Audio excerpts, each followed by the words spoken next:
Yes, hello everyone, and welcome to our preview show for the LPL. We got their season starting up on not even next week. It's like what, 3 or 4 days from Hell now. yeah. We're in NA. Mhm.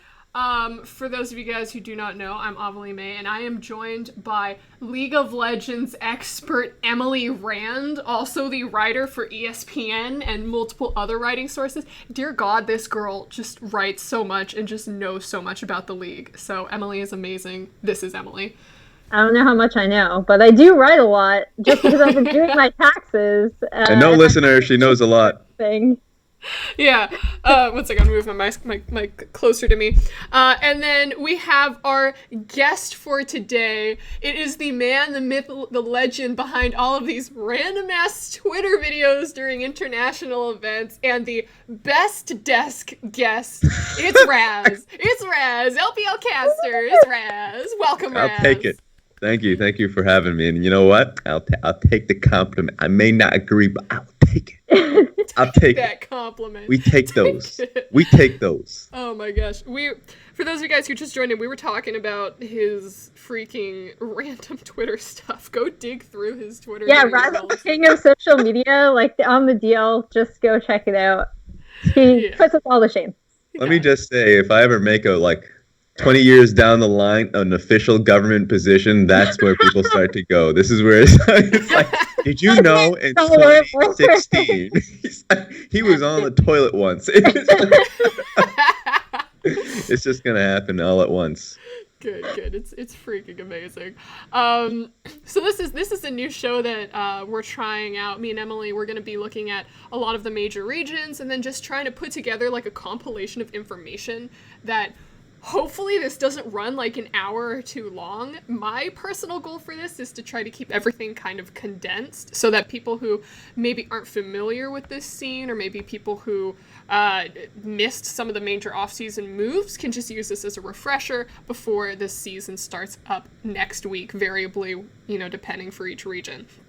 So fingers crossed we don't pull a Thorin or an Emily and Kelsey chat where they just go for 3 hours talking about God knows what in the Chinese scene. I'm ready. The key is to interrupt yourself and then interrupt yourself again with like multiple points. Good. Yeah. Raz, Emily has told me about your beautiful interrupting tendencies, and I look forward. From China Talk, it was great. Yeah. He would convince himself out of his original opinion. Oh no, I'm much better at that. That was the heydays of Raz, This was like 2014. Those are the best times of Raz. Long enough, and you realize that he's now holding a second opinion. This is great. Where it's like, now that you think of it, the Earth does seem pretty flat. Actually, this now, and we just be like, all right. Yeah. Okay. All right. So there's the one thing when me and Emily were planning this out. I forget how many teams are actually in the LPL. They have 16 teams. Yep, and counting. And counting. Yeah, I guess they're adding how many more by 2020? Emily said. They'll be going to 20 teams. Yeah. So 2 teams every year. They'll be going. That's the aim. Oh gosh, that's so many. I mean, they're a huge region, and everyone there is freaking dying for more leagues. So Godspeed. But I can't even imagine 20 teams in NA or even EU or something. It's pretty incredible. Yeah. Props. Honestly, it's just the size of you already know the player base in China is insane. And then even just watching the LDL, I've been watching this developmental league for some time, and you just have a lot of amazing players just like sitting there. And you're like, well, if this guy can easily join the LPL, can easily join other leagues. And so the fact that there are now 20, or at least they're going to be 20 teams in the future, like I can see that being a thing. It's just going to be a lot of games. So that's the only thing that I'm going to have to be, I guess, expecting. I don't know if I'm ready for it just yet. Yeah, I hope you're ready for more games to watch, more League of Legends. Go China, our new overlords for League of Legends. But yeah, we got 16 teams. We're going to be covering, I think we're going to cover seven or 8 of them. Mainly focusing on the top teams and then some newcomers. So I think to kick us off, let's talk about the team that Emily told me was the absolute worst at the beginning of last year, but then somehow in spring made some crazy plays and ended up moving into summer and ended up moving into playoffs. Emily, please talk to me about Top Sports Gaming and their new roster that they just put together. I've since looked it up, and they were not the worst. They were outdone by Vici. Yeah, at all times. Only won 2 series, so they're second worst. They only won 3 in all of spring. They were really bad. And even when they added Marin, and people thought, oh, maybe that'll turn around. Nope. The coolest thing, in my opinion, so even before they started picking up players this offseason, is TOP took some of this young Chinese talent and they started improving. And then suddenly you look at this team mid-summer and you're like, wait, TOP aren't terrible anymore. Like, what happened? I like their new top lane pickup. Obviously, I'm glad that Knight is back on the LPL stage. You'll probably get sick of people talking about him. Maybe you're already sick of people talking about him. Maybe you haven't heard of who he is, but now you have. Knight is, in my opinion, the best Chinese mid laner. And I'm so happy that he is playing again. So that is what skyrockets this team from, playoff level team to, okay, can this team contend for the LPL title? And you're right about the monumental rise for them. The fact that they were like once upon a time in like a 16 series losing streak, this organization, and then they brought BSYY back, an incredible coach for this organization. He coached a team that was honestly like average across the board. Korn was amazing and brought them to the playoffs, but that was like essentially where they were until they got like swept by RNG.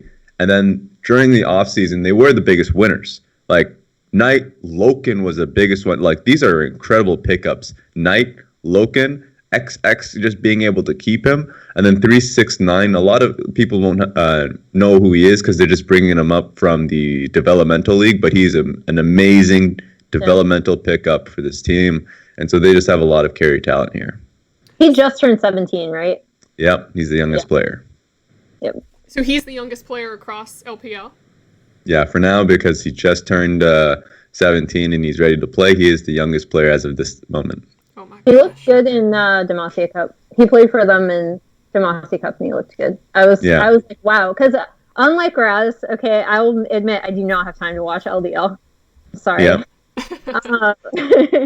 But I'd heard that he was good, and then I was pretty impressed with what I saw in Demacia Cup. So he looks to be another really good pickup for the team. So it's cool that they're investing in young Chinese talent, which is nice to see.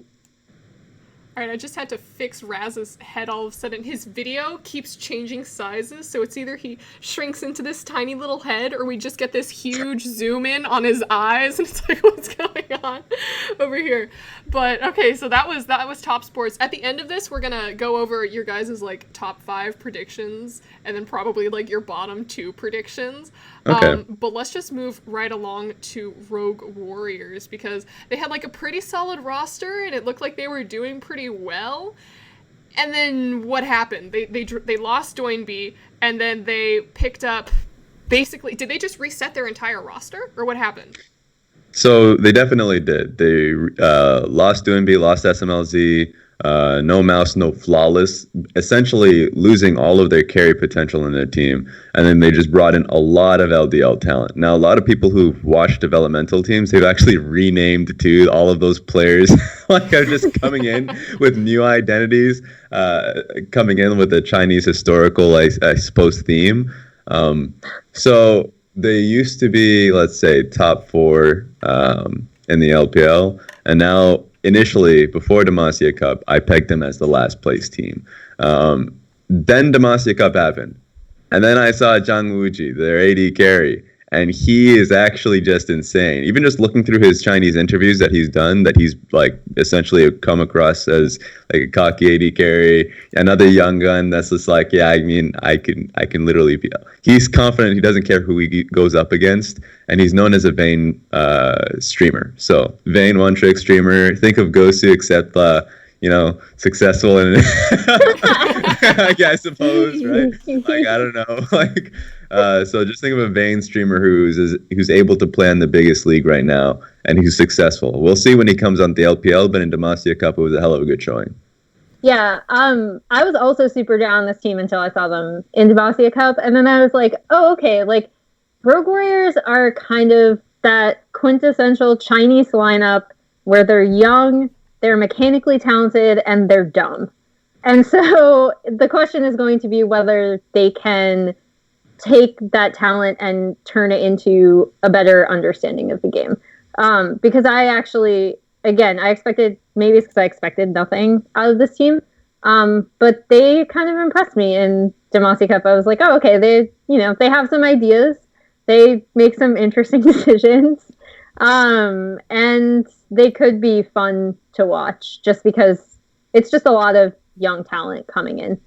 Yeah, and they kept Steak and Killua, so those are two. Like, the fact that they kept their coach means that they have a direction, like some experience in that end, and Killua coming back too means that they have a leadership. So it's not like they're coming completely from scratch. At least they have a base to work off of.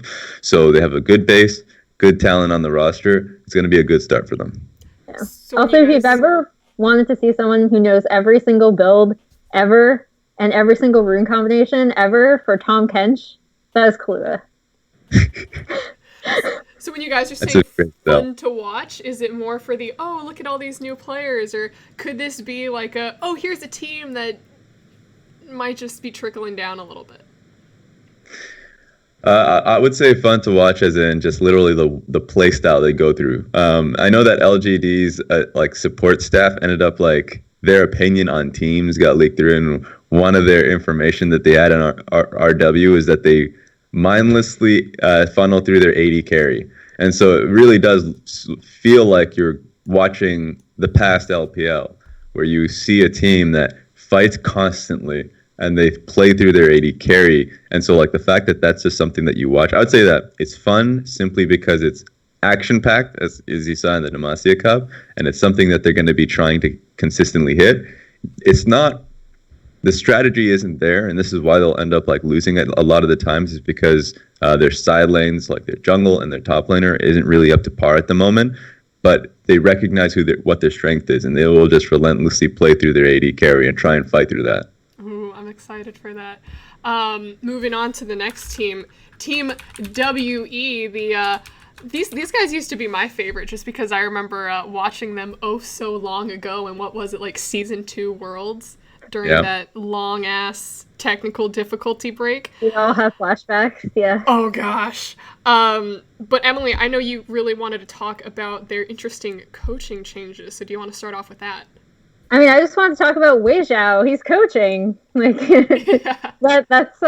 That's interesting. I mean, the only reason I want to touch on WE is because I think they're one of the teams that people in the West are aware of. They've been around for a while. They're one of the original Chinese lineups. Or Chinese orgs, not lineups. And, they still have, last year it was kind of Xie against the world, and that didn't work out so well. They had a lot of internal issues, and they kept kind of swapping their roster around and never found any sort of synergy, or, they couldn't find whatever they were looking for, and they kept swapping players around, so I'm hoping that they do better this year. I just kind of wanted to point out that legendary AD carry is now a coach of Team WE. So if you are a fan, that is reason enough to watch this team, I guess. And even going in deeper about how WE's 2018 was catastrophic. It was essentially them being nice. They were on the world stage in 2017. They were the best team in spring, and then literally it started from one thing, unfortunate situations for Condi, and then literally it turned into just an amalgamation of just roster issues. But now it really does feel like it's clearing up, because near the end of the split, they were starting to win games. Even in the games when they were going up against tougher teams that they weren't able to do that, they were consistently getting early game leads. So for me, this team, this is the type of team that you're they should have had a higher, they should have been higher in the standings, in my opinion. So starting off the year, they're going to be really good, I think. That's just been what I've been hearing from just scrims as well. So I think just talking about the fact that they've held on a lot of their roster, not just CA, but Mystic, two like S tier talent, in my opinion, in the LPL. I think they're going to be in a good spot. The only question is the fact that, of course, Conde moving on to LGG. I know we'll talk about that a little earlier, but for now, what that means for WE is that they're now using Magic, who started in the spring split, a rookie, completely green. He's played in the LDL, sure, but you already saw just based off his play when he came into the LPL, it was just kind of him learning the ropes and not really finding an identity for himself. So like that's something to watch out for. But I still think that this team can be mid-tier and above. I like it. You mentioned Connie. Let's just go jump into LGD Gaming right now. I know they made a bunch of pickups for their roster that you want to talk about, Raz, so hit us with them. This is really good. So like it started with a lot of like, I don't know how to feel about this kind of, because they just started adding Korean players. And I was like, wait a minute, what's happening? What's going on here? And then we find out that Victory 5 took a few of these players away from them. The most important one really being Y4 and Jinu. So if they lost Y4 and Jinu, what identity do they have? In comes the Korean players, Kramer and Ian, for this team. And they were able to keep on UDJ, who was originally on JD as a coach as well. So not only did they bring in a successful coaching staff from UDJ, but bringing in Kramer from a Freak of Freaks, I think is a good step up. Now, overall, just to go through what their roster is, it's Lies in the top lane, formerly from TOP. It's Condi, it's Ian/Yuki, Kramer, and then PYL. Now, this roster, I think it's a good developmental kickstart. I think for them, this is what they really needed to push themselves forward. I think it was unavoidable that they were going to be losing two of their star players because they've been around for a long time, both Y4 and Jinu. So for them losing Jinu, it's rough. For them losing Y4, at least they got Kramer. I think that's a side grade. I think that's something that they can keep moving and pushing along. The only question that I have is Ian going to play? Because I thought Yuki was just exceptional last year. So there's a very real possibility where Ian just essentially sits on the bench. So a lot of people ask, well, what am I even looking for then? If he ain't got on into China, but he's not even playing, like who's Yuki? What is this team going to accomplish? I think that this team is going to be, pushing from where they were last time, which was low tier, trying to vie for mid tier. And they're going to be an exciting team to watch just to be able to see how PYL and Kramer perform and how Yuki has grown. Because I think this has really turned into a Condi and Yuki show. Like both of them are going to really find their footing here, working alongside each other. So this is definitely a team to watch just because this is the first time in a very long time that I can say that I'm confident in the coaching staff for LGD. Yeah, for LGD, the big thing is I just hope Yuki starts over Ian. Because no offense to Ian, I just don't think he is that good. Having watched him on MVP for a while, he is not great. And Yuki has some issues in terms of decision making and sometimes, being a little over aggressive in trading.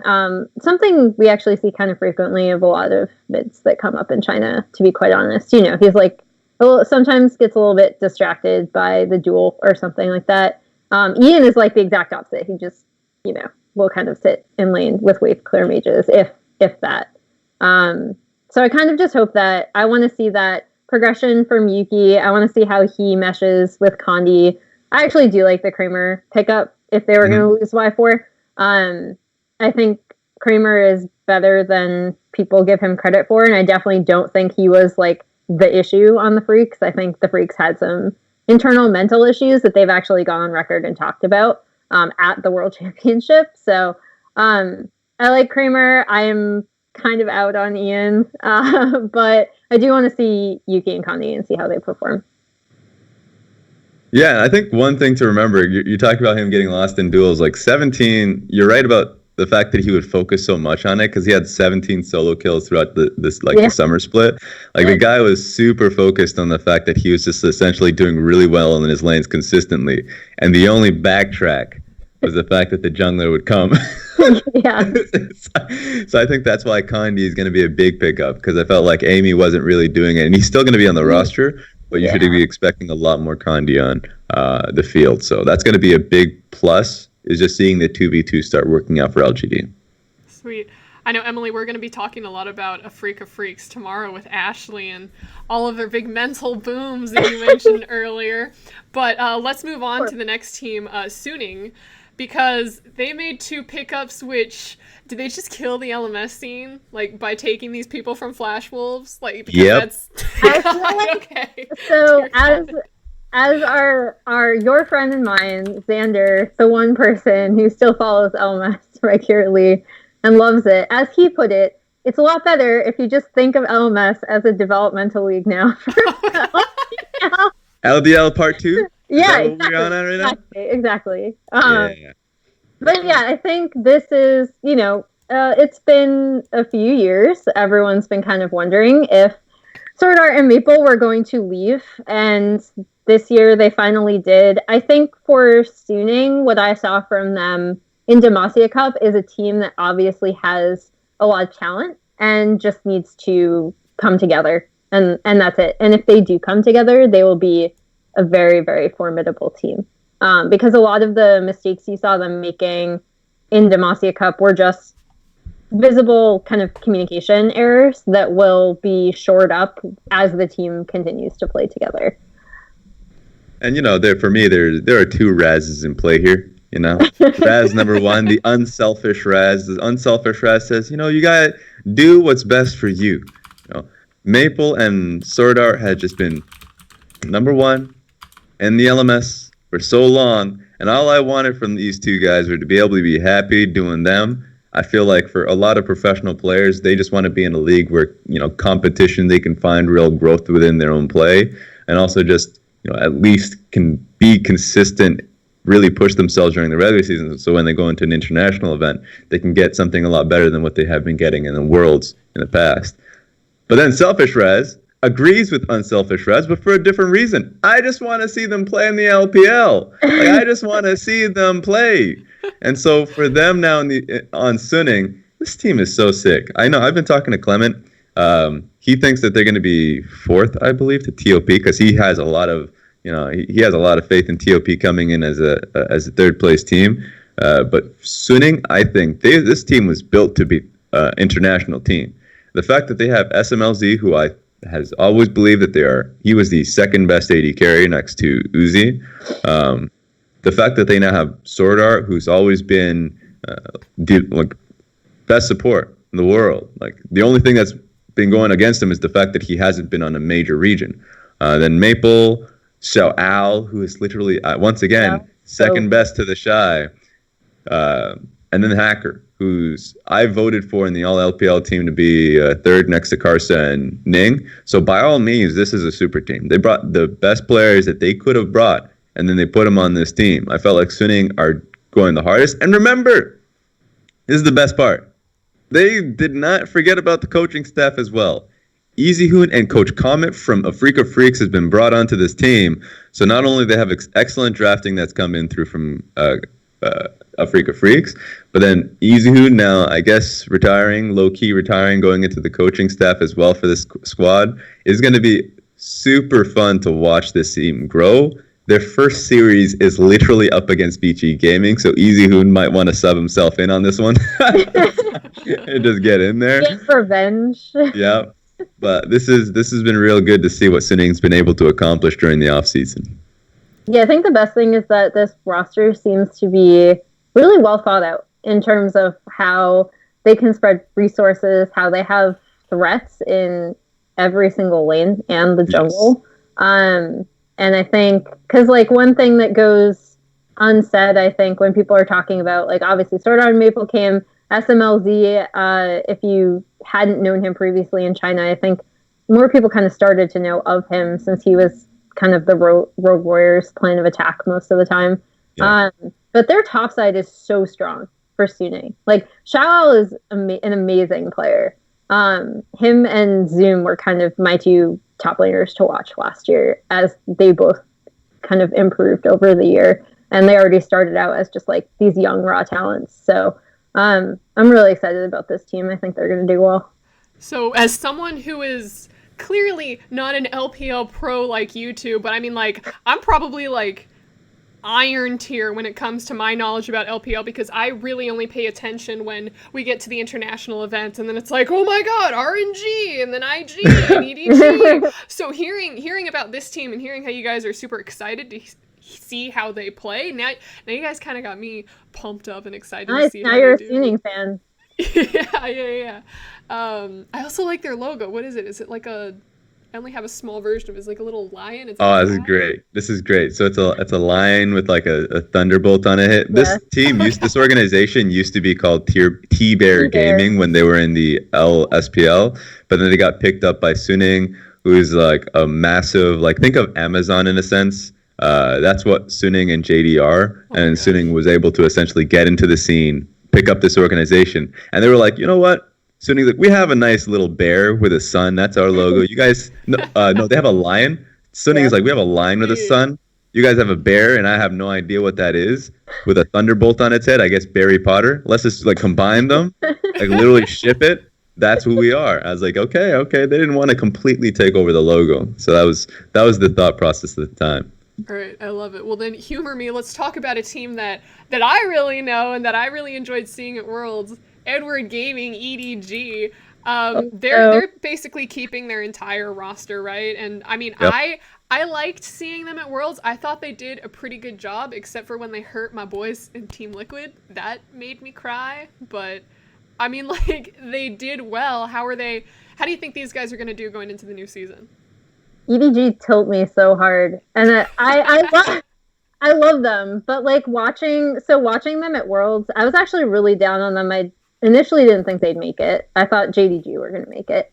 And then and they pulled out that like EDG magic, right? And they made it. And then I didn't think they were going to get out of groups, and then they made it out of groups. I think the big thing with EDG is I want to see them adapt, because we know that they can get really phenomenal early game leads.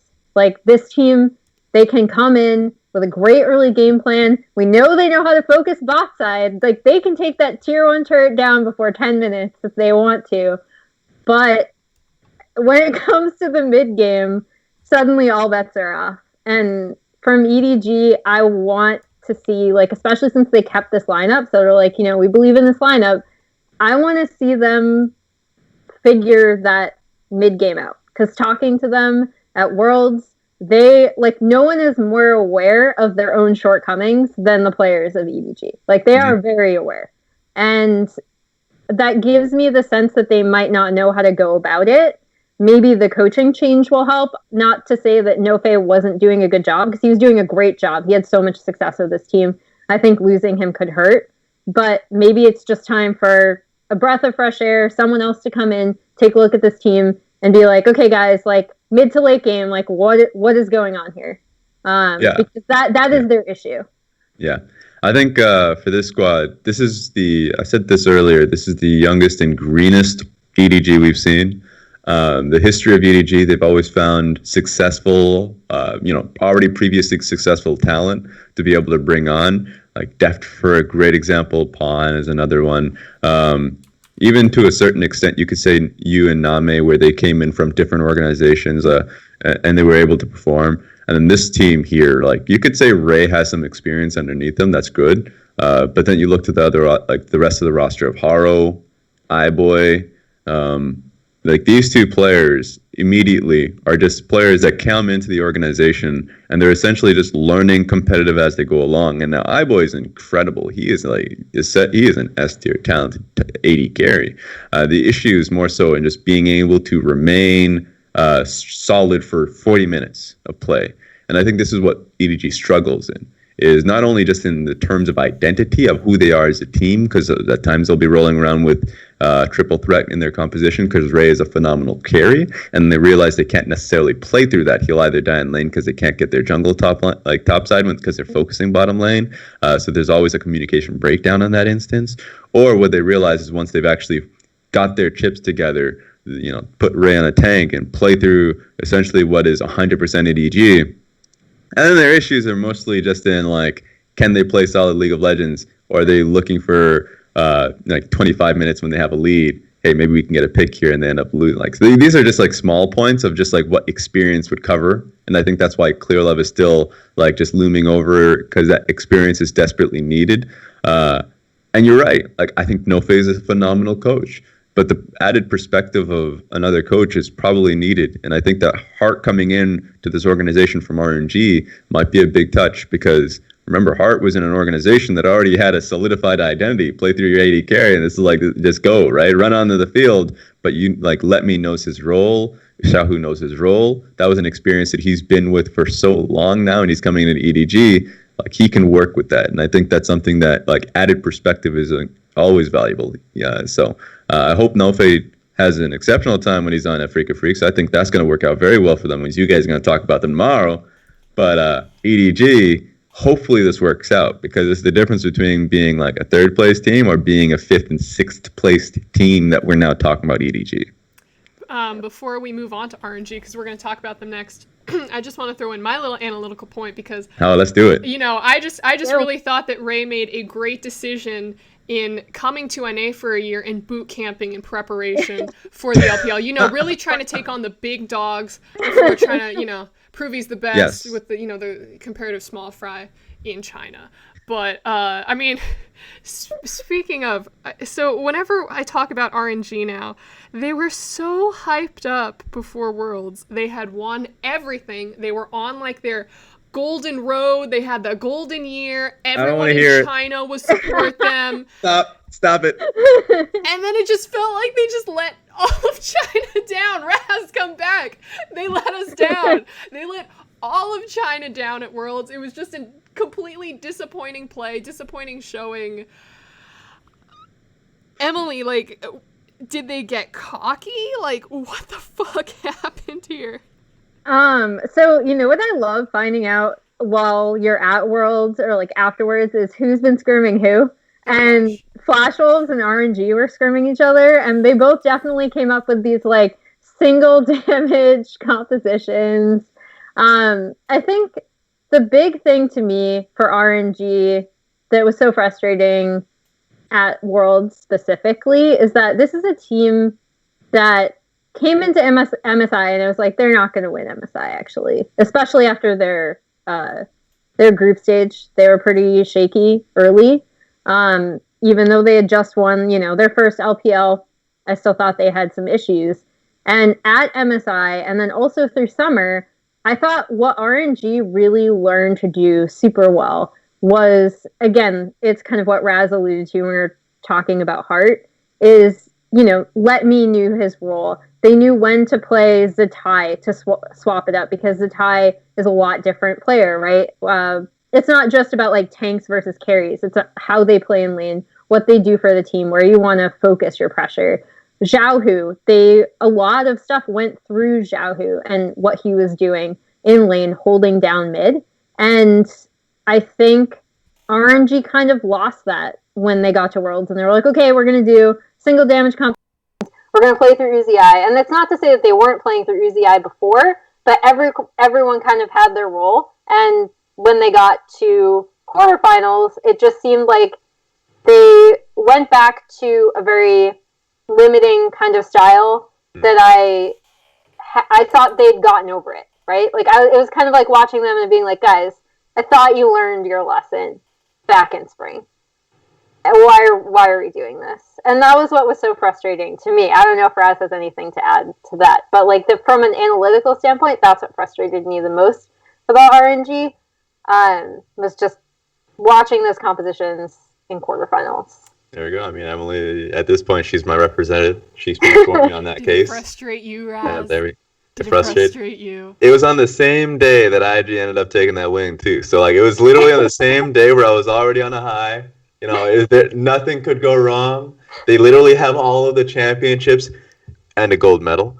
And I was just like, hey, it works out so well. IG already somehow upstated KT. And then, like, they should be able to take down G2. In the same fashion, I was surprised, upset. Shahu is an exceptional LeBlanc. There's just so many questions of like what their priorities were, and that one game day. But I think that on that foot, I think that loss definitely puts some kind like everyone essentially at this point has a blindfold over their eye. Like the fact that now we're having a conversation about like everyone's saying RNG in 2019. I don't think so. Like it's like that Drake meme. Like now it's like there's so much disappointment that even the Chinese audience is like it's about those new players now. It's like what are you talking about? 80% of the year they were number 1, and then they had some like massive flub on game day for Worlds. It doesn't mean that like RNG right now, and I already alluded to this when I talking about top threes, but like I think they come into this as like second best team, if not first, going into the split. Like they were once upon a time, not that long ago, like the best team in the world, and they've kept their style. Like the only change really was just going to be in their top lane and technically their jungle because MLXG is taking a break. I don't know for how long. But this organization is just going to be back on the same track. So then maybe Raz, this is for you. It's maybe not so much a question of can RNG redeem themselves, but how do they redeem themselves in, I guess, their fan base's mind? Because sure, they took everything last year and they were like I forgot the words, but they're like the number 1 winners for absolutely everything, and then just died at Worlds. So do they have to have this perfect streak again and then win Worlds, or what do they need to do to basically win back the trust of their fans? This is literally the Golden State factor where it doesn't matter what you end up doing because people will be like, it's all about the finals though. It's like, come on, how about the success? No. But literally to win the Chinese fans, the domestic fans, it literally just comes down to being able to take the victories during the regular season. Take down the big dogs literally as they come by. Suning is their first opponent on week 1 at the end of the week. So like if they take down Suning in convincing fashion, people will start to believe. It's a best of 3 too, so you can't even talk yourself out of that one. Amazing J coming in, I think, is the biggest question mark for everybody because like not only did they get the elbow drop of Worlds, but now Let Me stepping down on the team was a huge news. It was insane. Like people looked at Let Me as the definition of consistency as a player, and so for them to lose him and for Amazing J, there's a lot of doubt. I think Amazing J is an exceptional tank player. He continuously. I know LPL has some nonsense stats. Like we have some crazy stats that come in our way. But like some of them I really appreciate. You know, there's the beautiful assist stat. It was like how much shield did this person get? Is it more than how much damage they received and that they got saved? Put it in the document. For Amazing J, there's one where he consistently tops the chart of like damage soak without dying. Just saying that he plays tanks a lot, and if he doesn't play tanks, he essentially he understands how to basically play out a team fight without having necessarily to die and soaking the most amount of damage. Now, Amazing J is, as I already talked about it, like the best, like one of the best team fighters in our league, best TP players in our league.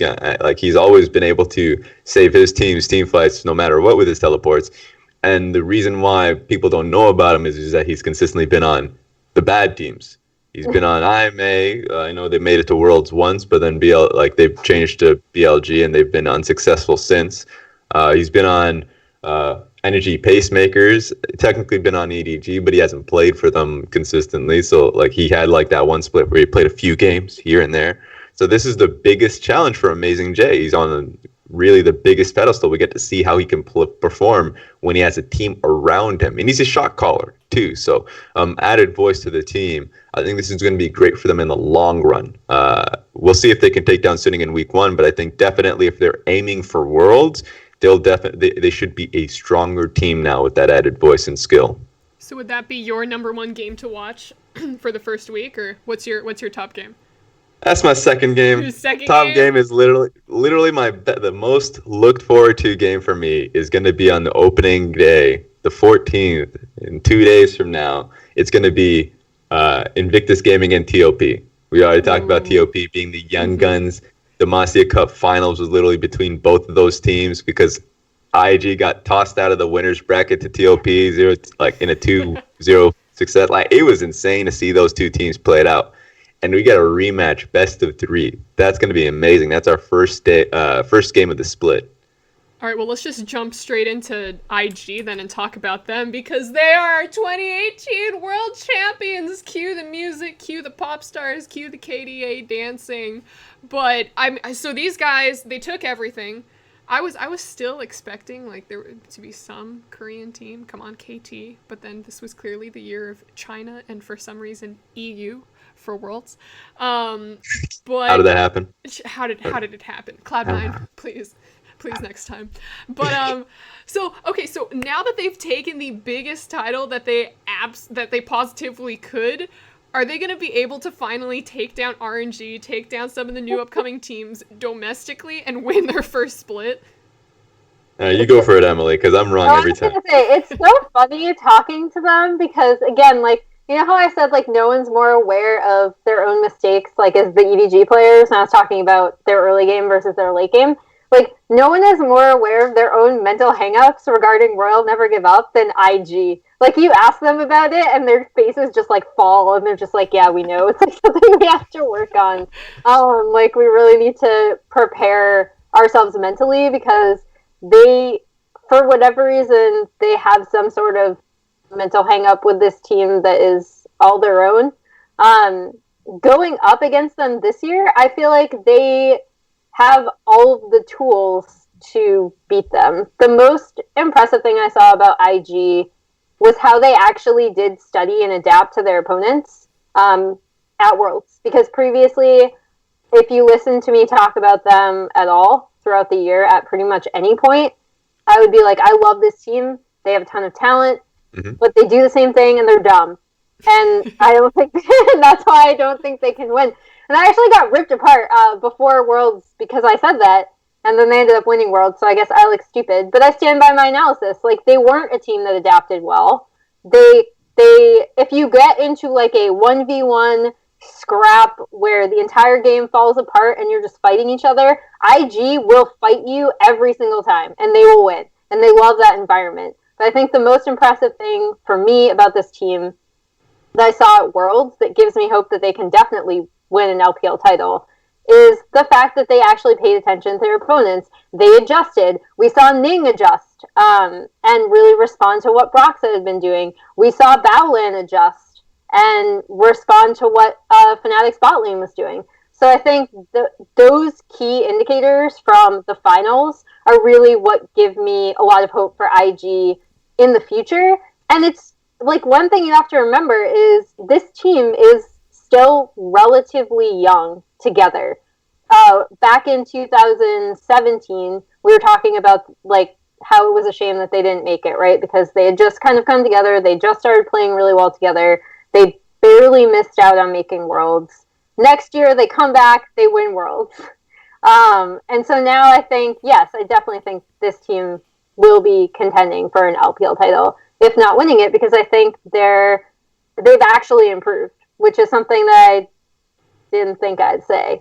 You know, I think they've been finding improvements throughout the year, and it's mostly just been in their weaknesses. Their strengths, something that they never touch.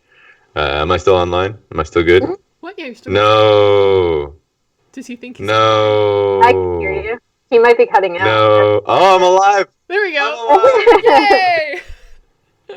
All right. Now we're gonna start. But yeah, I think that their improvements during the year have been something that like they've always had small weaknesses of, like, let's say they've been great laners, but they've been getting trumped in like team fights against the best team fighting teams like RNG and JD. And how they've gotten like in Rift Rivals is when I've noticed that they've gotten stronger in that regard. Specifically, I thought that the Shy rookie were really picking up a lot. The younger talent really lacked in terms of team fighting, but it was Jackie Love and Baolan that were getting much better at it. So like that's a point where I realized that they were really looking to improve on that end. And then if we're just talking about, you already mentioned the younger talent, literally the greener players like Jackie Love. Like Jackie Love got so much better. Remember, this was his rookie year. So like in the beginning of the year, he was just like, exceptional CS difference. So like he was smashing lanes a lot of the time. He was just willing to take any fight post laning phase, which was like a lot of the reason why these skirmishes looked so hectic. But then you go up against like the top 80 carry, Unuzi, And you're right about a mental block, but I think it was mostly like the guy was going up against someone who was like a better player who was getting so many more resources than he was, and he was still playing in the same way. Like Jackie Love wouldn't know how to basically deal with that, and in crucial team fights would fall through. And I think just on that front, he is so much better now. He is so much more, not just in terms of skill, but experience has definitely worked in his way. He's not taking those fights nearly as much. He understands his role a lot more clearly, and he's willing to take a lot smarter fights post-laning phase, which is a lot more, like, it's a big plus that we got to see in the KT series. But yeah, I said I was wrong a lot with this team because in Spring Split, when they went up against RNG in the semifinals, I thought they were going to take them down just because I was like high on literally all of their players and the Shy. And then the Shy had his injury and he didn't get to play. It was Dooku played without much practice at all, and they lost in that game 5. And I was like, you know what? Because of that, because now they have the Shy and everything is working their way. Summer finals, different completely. Not at all. I mean, at least it once again went to a game 5, and it was such a close series. But that's where once again RNG was able to come out ahead. And for a season where they were 18-1 in both splits, and they had historic regular seasons, Invictus Gaming that is, and then still not be able to take down RNG, like that's not gonna last very long. I think this next split they should be able to go over that hurdle, and I think they'll be able to take down RNG. Once again, I say that a lot, but I think that this team has it, and I think it's just been an unfortunate road for them versus RNG. I think these are the two best teams domestically quite easily, and I think like globally I wanted to see that in our semifinals, but you know what happened. So I really want to see IG, man. G2. Yeah, that's you. Damn. Perks. Yeah. All right, I'm gonna cut you guys off on IG because I know we could talk about them and RNG all freaking day, but I want to go ahead and get your guys' predictions for the split, at least for like the first part of the split, or if you wanna be want to get that spice out, then tell me who's gonna make it top 3 or something. But who do you guys think are your top 5 teams, kind of based on the rosters and based on their performance last split? Emily, want to start with you? So whenever I go into, this is just like across the board, whenever people ask me about power rankings, looking at teams previously, if I haven't seen the teams play, or if all I have is something like Demacia Cup, I'm going to base it on pre-existing synergy, what I know of that team, because typically teams that have more experience with each other do better towards the beginning of the split, just because other rosters are coming together. So I'm actually still going IG, RNG 1-2. And then I would say TOP, Tuning, and Here we go. I know, like I wanna go like FPX. Come on, man, the guys are gonna do it. Because I've been like FPX, I've wanted them to be like my dark horse team for so long, and I still want them to do that because last year they had Cool, and I was rooting for Cool, and then this year they have Doinby, and anyone that knows me knows that I absolutely love Doinby because of his playstyle is really weird and interesting. Right now, I'm still actually gonna have to go EDG. I think for now, again, because that lineup's been so, they're close. They played together for a while. They have all of the building blocks and tools that they need to grow going forward. So I'll have them slide in at 5. But I really love Top and Singing, so put them in there as well. Raz, what do you think? You got any judgments to pass? Well, disappointed. Disappointed. No, I agree largely. Like, let me go through my list. I'm gonna cheat a little bit, if possible.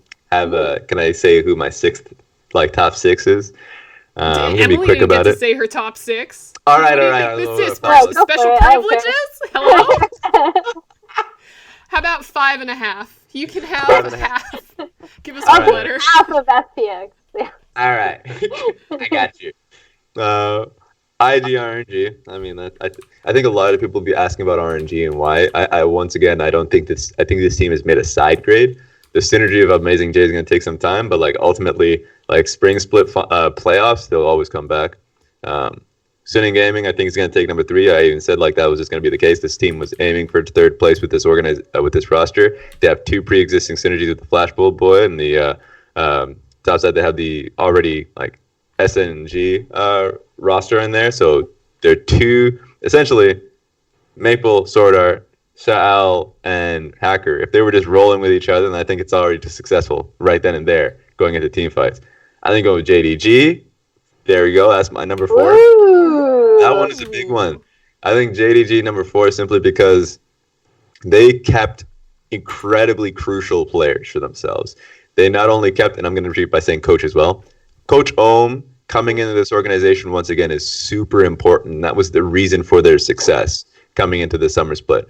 And then remember, this team we already talked about should have gone to Worlds, but they played like a ridiculous gauntlet run to finally get to that point versus EDG, and EDG had a better series. Like that was just the case of it. But I think if JD were in a fresher mindset during that one and didn't have to play like what was it, like 11 games or something, and it was the Chinese, like for anyone who doesn't know, the regional gauntlet for China is insane.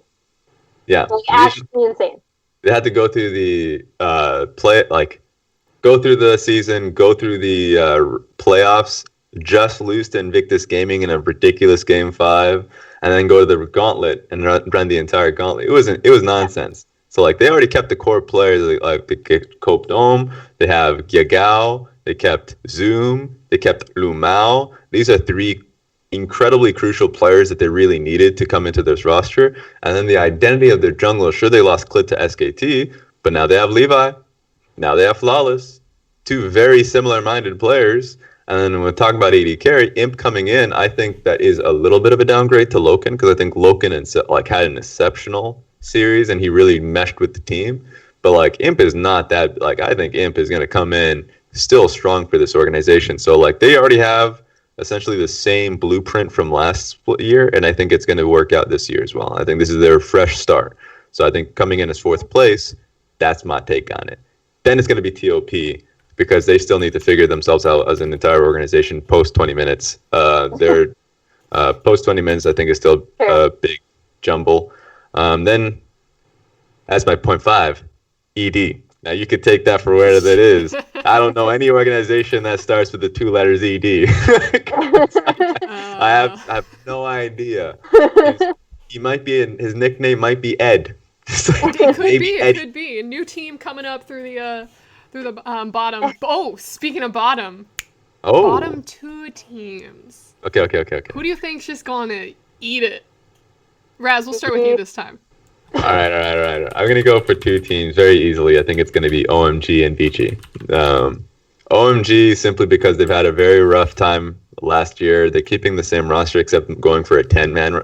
I'd say 9-man. Funny enough, usually you'd want to round it up to a 10, but 2 players that are keeping their positions that are essentially Charlie and Icon. The rest of them are interchangeable. They got a really cool upstart named Ale or Ale. I still need to check back on the pronunciation of that one. I think Ale. I think he's going for an English one. But this is just a developmental series split for them. They're trying to get things together. They may have one incredible player in the mid lane, but every team at this point does in the LPL. And then if you're talking about Vici, all of these guys coming in from the LDL. Like this really does feel like a developmental team. So for Vici Gaming, they have once again Jay, who is a great upstart for a rookie. But this organization's been poor for a long time, and they're just trying to find the pieces. Emily, do you concur? I actually do. Oh, really? Yeah, sad face. I know, right? I feel bad saying it. Like, and you know what the weirdest thing is? Like, sometimes you'll just tune in, and like, I still call him Sean P, but he changed his name to PP Sean. Like, sometimes he'll just be having this phenomenal Ashe game where he hits like 5 cross-map arrows, and you're just like, what? So like, it's always really weird in the LPL because even the bottom teams have these like sick individual outplays that are kind of like fun to watch. Yeah. But yeah, I don't see Vici or OMG doing much this split, especially with all of the, like we've talked about the top rosters, right? And how much talent they have coming in or reorganizing within China. It's just going to be hard for them to contend. And it's always been structured too. Like these organizations have structure. The problem with OMG and Vici is a lot of times you see them play, and it really just feels like a game of pickup League of Legends where they have great talent, but the issue is just that they don't know how to essentially translate icon success in the mid lane to the rest of the map. And that used to be a strength for them once upon a time when they came out in the first, what was it, the first Rift Rivals. They were, top 14 of our league. Yeah, they were looking like an upstart, like, playoff team, yeah. Exactly. And it's just unfortunate that they kind of lost a lot. Not just talent. I think, like, they may have strong players, but the issue is just that the direction on the map isn't there. So that's they'll get better, hopefully. I think the 10-man roster is always a positive. It will always challenge players. And I think I love that about our league is that the LPL, our bottom teams, will 100% have strong backing underneath them. Vici is a great example. They had a very successful LDL team. They almost, actually, their LDL team almost promoted into the LPL. It was that close. So for them to recognize that they're essentially their LDL team is much more successful and better off, that must be leading their decision to bring in a lot of those players into the main roster. So you might see an upstart working well for them, but that's just a big might, and it's a big league. So it's not looking like it's likely. Sweet. Well, do you guys want to answer any questions from chat? I know we had a couple earlier on. Never. Ew. All right, no, screw you, Twitch chat. Sorry about that. Raz doesn't want you. This is why we don't watch the LPL. This is why, when you pass, you mute it. Wow. Unsubscribe, unfollow from his Twitter. No matter how spicy the memes, I'll just copy them. I just got 15K. You got 50K though. 15K. Don't bring me back to 14. Don't. Let's get him to 14, guys. Just start spamming the. You can't spam unfollows though if you're not followed to begin with. Yeah, that's true. So, everyone go follow Raz because Raz is freaking amazing, as well as Emily. I don't want to keep you guys too much longer, so I'll just pick and choose a couple questions that were from a little bit earlier. I Try Immortals. We covered a lot of this just in our talk, but just for like the quick TLDR tidbits for some people, what new players from the LPL should we be looking out for from I Try Immortals? I mean, if you haven't heard of him yet, just because I'm going to bring up Knight only because he didn't play for a lot of last year, right? He did play for Suning in spring, but maybe people might not remember him, or you might not have seen him. I think he is a great player, and I think he is someone that you should be watching out for. I also think that if he starts, I don't know what TOP is going to do with their top lane, but I did really like 369. I thought, again, like very Chinese name, just a bunch of numbers. But I did like his... to go up against WE, isn't it? Yeah, I mean, I think he, 957 versus 369, that'll be great. I think he shows a lot of raw talent, and I think he could end up being really, really good. Again, he's 17, I believe his birthday was in December, so he literally just became eligible to play. But I did really like what I saw from him in Demacia Cup, and if he was like a rookie to watch, I would watch out for him, depending on if he starts, obviously. Yeah, I think for me, I 100% agree with Knight. He is the second best, like just based off of his raw talent, his raw skill. I think he is the second best mid in the world. I think really it's just rookie Knight. Big question for me is where Apto comes in all of this. Like I do think that the man has been that successful in Korean solo queue for so long. He is a Chinese player playing Korean solo queue. Has been remaining in rank 1 for that long. So I feel like that is literally what we're going to get. And while he was growing in Spring Split in a competitive setting, he basically changed Suning at that time to play through him. He completely commanded the lineup through his skill in his own individual matchup. So Knight's 100% a player you have to watch if you want to watch the league. And then two other players that I think is going to poke their head and say, hey, like I am great LPL talent as well. Jung Wooji, already mentioned him coming in Rogue Warriors. He's going to save this team. This team would have been on my bottom 2 if it hadn't been for this guy coming in. So I could say if it hadn't been for Jung Wooji, they would be like the worst team in the league, and I think it's going to be the difference for them. And then Chang Hong from Sino Dragons. Sino Dragons is almost had a perfect split in the LDL. They're coming into the league where they just like trounced through the competition, and Chang Hong was a major reason for that. He's a top laner who may be known for his Scion, his tanks, but he is such a good team fighter. And in the Demacia Cup, he's played Akali exceptionally well, so he's also showcased that he can play some great carry top laners too. He's a very smart, young talent. I'm just sad that he changed his name from Goliath to Chang Hong. That's the only thing I'm sad about. But I think these three players is young players that you should be watching. All right. I think that was pretty good on our chat questions. Because I think we covered basically everything else just in the discussions that we had. But is there any last thing that you guys kind of want to throw in? Anything that you really wanted to say that we didn't touch on, or anything that you just want to drill into people's heads again more? Like, is RNG gonna eat shit again, or are they gonna be good? That's it. It's over. It's over. I just like taking. I'm muting myself. I just like taking whatever's like. What is he doing? What is he talking about? I don't even know. He muted himself out of anger. I just like taking the top thing from Reddit and then just adding a little more shit to it. Jesus, please. Woman what I could pull out of you guys. And I respect that. I respect it a lot. No. Our RNG's probably going to be our new overlords for this year, for 2019. So I'm going to be careful about what I say. One thing I would love to put in as a tidbit for this, for the LPL, and I know Emily actually just talked about it, Doomby going to FPX.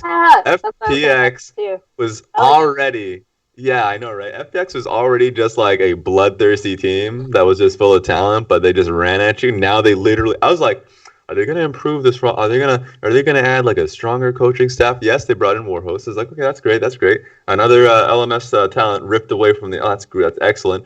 Now, are they going to bring in anything in the roster that is going to give them pointed direction? Literally, Kled. I thought it was going to be a little more subtle, like something where you're like, oh, we're going to have smarter talent, but literally just like more bloodthirsty coming out of them. So like this team is going to be probably the most fun to watch in game. FPX. I've not been shy about my love of Doinby ever since he played Maokai mid back in this Demacia Cup, right? He's an interesting character, and he will play anything.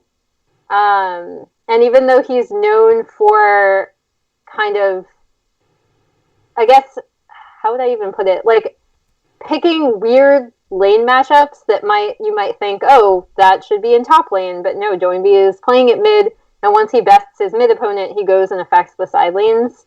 I think his play style is very interesting. It's a lot different than cool. Yep. And I like LWX and Crisp as a lane. I think they have a pretty strong top side. Tiana is someone that I actually didn't think was like super bad. I just think that Hacker ended up being better. So I want to see how he does. And yeah, I just like, I'm not going to come out and say like, man, this roster, they're going to totally come in and destroy people. But I think it's a really interesting lineup to watch. Sweet. I'm super excited. I'm super excited with all the knowledge that you guys share with me. Now I'm going to go watch some LPL games, and instead of being like, wait, where's Uzi? I'm going to actually know what's going on. Iron tier. But guys, thank you so much again for joining and teaching me and everyone else about LPL. Hopefully, Raz, do you want to plug anything about LPL before we go? All right, there we go. LPL is going to be starting in 2 days from now. It's that close.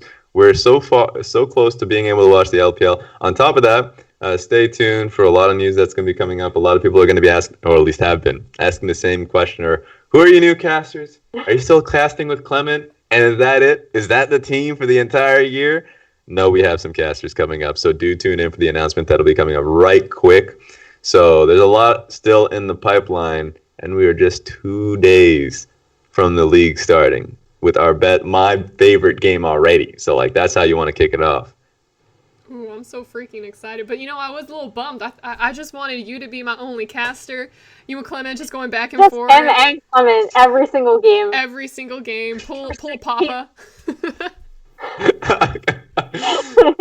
My dreams of being a play-by-play all dashed. Let's go. On in the wind. But yeah, everyone, please go follow Emily Rand. She is a wonderful writer, and seriously, like, no offense, Raz, but like, Emily just knows the most League that I have ever met in a person. Like, she just has so much League knowledge in her head. Definitely like, jam-packed. I just watch She a is lot. a dictionary. Ask her about Brazil. Do it. Ask her about Japan. Hey, She's just going to give you already mentioned information. it. You know what league starts first? Stevie Wall. I'm actually Oh my goodness. I am actually disgusted in the fact that she's turned into just a human version of League of Legends Siri. I just like, this is what's happening here. Oh my gosh, yeah. For everyone else, me and Emily are going to be covering every other major region. So tomorrow we are going to be joined by Ashley Kong, who is the head of Horizon and LCK correspondent for ESPN. We're going to be talking about all the LCK teams, since there's only 10 of them and not 16. And Go big or go home. Go big, go big. No. We want to be able to go home, and that's why we will go medium. We're also going to be covering LEC and the LCS at a later date. We don't have guests for those yet, but let me know who you guys want to see. But yes, go follow Emily at League of Emily on Twitter and Instagram and everything else. Everyone, please go follow Raz on Twitter at RazLPL. Help him get to 16K? ? Woo! But yeah, guys, thank you so much for joining me, and I think that's it for our show. Do the China Talk wave, where it's just like rapids.